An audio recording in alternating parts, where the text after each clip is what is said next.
The film opens with an astronaut named Jakub Prochaska being connected for a dialogue with the Eurospace Initiative. Jakub's lone expedition beyond Earth has lasted for 189 days, and he finds himself near the fringes of Jupiter, which was the Chopra Nebula. He intended to gather and examine the particles constituting the cloud. Jakub was subsequently questioned by a young lady named Anna, who dubbed him the most isolated man on the planet for being the most distant from any person in history. Jakub refuted feeling isolated, yet his facial expression suggested the opposite. Jakub's slumber was interrupted by the noisy clamor emanating from the lavatory. He appealed for a repair but was rebuffed as their focus was on the malfunctioning cameras. Peter, the engineer, inquired if Jakub was resting, and Jakub responded that he was struggling to do so. Jakub inquired about Lenka, who hadn't reached out to him for a while, but even Peter had no news from her. Jakub's superior, Commissioner Tuma, observed Lenka's video communique to Jakub. Lenka spoke of her intent to end their marriage, prompting Tuma to withhold the video from Jakub, who was already grappling with immense stress and had resorted to Demorcum to manage his sleeplessness temporarily. Jakub was jolted awake during the night, and upon inspecting his reflection, he noticed something squirming beneath his skin. A creature ascended to his nostril, revealing a spider appendage before retracting. Jakub groaned as he frantically attempted to extricate the arachnid from his oral cavity, only to emerge from the terror with a sharp intake of breath, clutching at his mouth. The following day, Jakub had clarity on the Chopra specimen gathering simulation and commenced his work. Jakub reached out to Peter, who was agitated about the dysfunctional cameras on the spacecraft, and pleaded to have someone visit his house to converse with Lenka,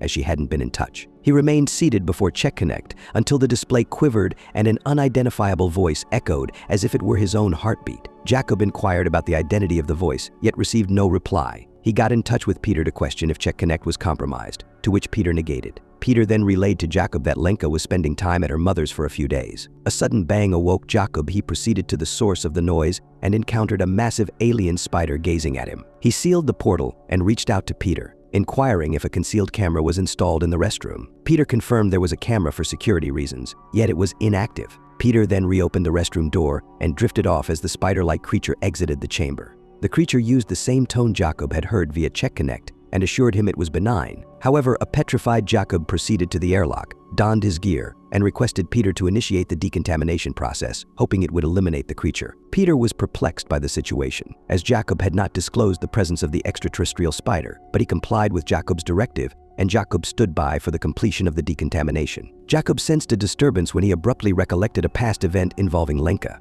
Peter, oblivious to the actual events, suggested Jakub consult a mental health specialist upon his return, highlighting the potential psychological hazards of prolonged solitude in space. Jakub encountered the arachnid once more and opted to engage with the extraterrestrial. He discovered that the arachnid, while journeying to the solar system's periphery, had encountered the spacecraft. The arachnid, having a long-standing fascination with humans and extensively studying them, found itself perplexed by the very human it faced. The alien arachnid professed that it had boarded the spacecraft uninvited, drawn by Jakub's solitude. Jakub, uncertain whether the arachnid was tangible or merely an illusion, attempted to make contact but was cautioned against it, as the alien arachnid species considers touch a transgression. In haste, Jakub sought refuge in sleep, consuming an excess of Demorcum to persuade himself it was all a hallucination. He envisioned Lenka, then awoke abruptly. Yet, even in wakefulness, Jakub was ensnared in a dreamlike state. He perceived himself in a dispute with Lenka, bewildered by the unfolding scenario. He confronted the arachnid, questioning if it was influencing him. It was revealed that the spacefaring arachnid could delve into his psyche, accessing his thoughts, dreams, and recollections. The alien conveyed that it perceived Lenka's detachment and desired only to alleviate Jakub's emotional turmoil. Simultaneously, Lenka confided in her mother regarding her significant choice and her wish to relocate to a retreat designed for solitary expectant women.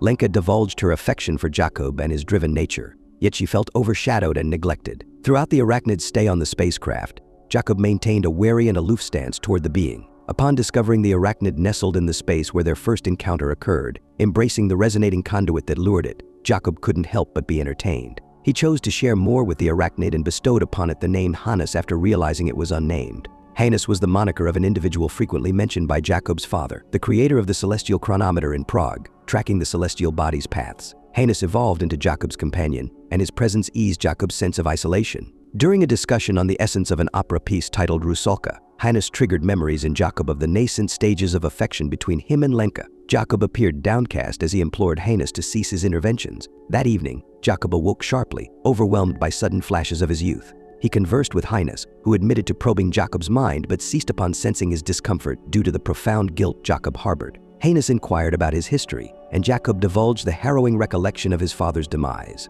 His father was affiliated with the communist faction and served as their informant. Despite his father's noble character, his involvement in nefarious activities left Jacob deeply scarred, especially witnessing his father's end. By accepting the solitary mission, Jacob aspired to make amends for his father's wrongdoings. Heinous perceived this and counseled Jacob to devote more attention to his expectant spouse, aspiring to be what his progenitor was not a commendable father. Commissioner Tuma approached Lenka to discuss the video communique she had dispatched. She conceded that she withheld the video from Jacob, as safeguarding him was her obligation, and she was cognizant that exposing Jacob to that message would imperil his psychological well-being. Tuma sought to comprehend Lenka's rationale for contemplating divorce and deserting her spouse at a juncture when he was so remote from Earth. Lenka offered no justification; it was unnecessary. As Tuma prepared to depart, she recollected Lenka's query to Jacob about the purpose of their calls when only silence prevailed. Tuma affirmed that the silence itself was significant. Jacob and Lenka's calls were always quiet, but that was all right, because the essence was their shared silence. The Ferta collection simulation wrapped up, and Jacob neared the Chopra Nebula.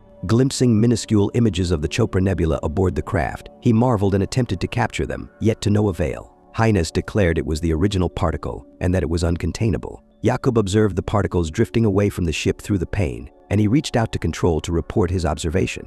However, there was no response, and Jacob came to the realization that he had lost contact with Control. Jacob and Heinous observed as they approached the origin. Jacob was anxious about the forthcoming events, but Heinous comforted him, suggesting it was indescribable and they might witness the inception together. Subsequently, Heinous persistently broached the subject of Lenka, yet Jacob appeared detached whenever his spouse was mentioned. Hence, Heinous enabled him to perceive his wife's experiences during his absence. Jacob's zeal led him to overlook his expectant wife. Previously, Lenka was pregnant with their initial child, but it ended in a miscarriage. They lost their firstborn, and Jacob was absent. Lenka endured hardship, and Jacob was away, reluctant to be present with his spouse because his aspirations excluded Lenka. Jacob's eyes welled up as Heinous questioned whether the anguish his decisions inflicted was worthwhile. Jacob persisted in his tasks, while Heinous grew distressed that his terrestrial companion remained preoccupied with his findings. Thus he revealed another recollection, the moment Lenka wept while expressing her pride in Jacob. Yet Heinous unveiled the reality that lay within those tears. Lenka might have been proud, but she was also pained, feeling abandoned as her spouse drifted apart,